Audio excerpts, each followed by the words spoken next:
అస్సలాముఅలైకుం అందరికీ నమస్తే. Welcome to Khaja Coit vlogs. ఈ రోజు నేనైతే జంజం అయితే వచ్చాను. కోయిట్ లో ఉండే అబూ ఖలీఫా దగ్గర అయితే జంజం అయితే ఉంటది. అబూ ఖలీఫాలో చూడండి బిల్డింగ్లు ఎలా ఉంటాయో, సూపర్ గా అయితే ఉంటది వ్యూ. నేనైతే జస్ట్ ఇప్పుడే అయితే పార్కింగ్ అయితే పెట్టేసి అలాగైతే మీకోసం అయితే వీడియో అయితే చేస్తున్నాను. చూడండి వ్యూ అయితే ఎలా ఉంటది. అది వచ్చేసి కువైట్ మ్యాజిక్. కువైట్ మ్యాజిక్ ఎక్కడ ఉంటారా అంటే ఇంకా మహబూల్లా ఇంకా అబూ ఖలీఫా మధ్యలో అయితే ఉంటది. దాని పక్కన వచ్చేసి సీ సైడ్, దాని పక్కన వచ్చేసి జంజం అయితే ఉంటది.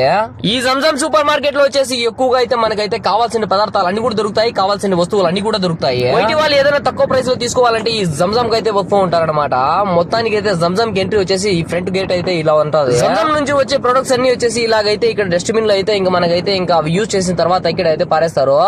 జంజం మెయిన్ ఎంట్రీ వచ్చేసి ఇక్కడ నుంచి అయితే మనం వెళ్ళొచ్చు అన్నమాట. జంజం సూపర్ మార్కెట్ కి వచ్చేసి చాలా మంచి పేరు అయితే ఉండదు. ఎందుకు అంటే ప్రతి ఒక్క కోయిటి వాళ్ళు కూడా ఈ జంజం కి వెళ్ళేసి ఆ సామాన్లు అయితే తీసుకుంటారు అని చెప్పేసి చెప్తా ఉంటారు. అంతెందుకు మా కోయిటి అతను కూడా అలాగే అయితే చెప్తూ ఉంటాడు అనమాట. నేనైతే మీకోసం అయితే వీడియోస్ అయితే చేస్తూనే ఉన్నాను. బట్ అయితే లైక్ సబ్స్క్రైబ్ చేసుకోవడం మాత్రం మర్చిపోతున్నాను. లైక్ చేసి సబ్స్క్రైబ్ చేసుకోండి.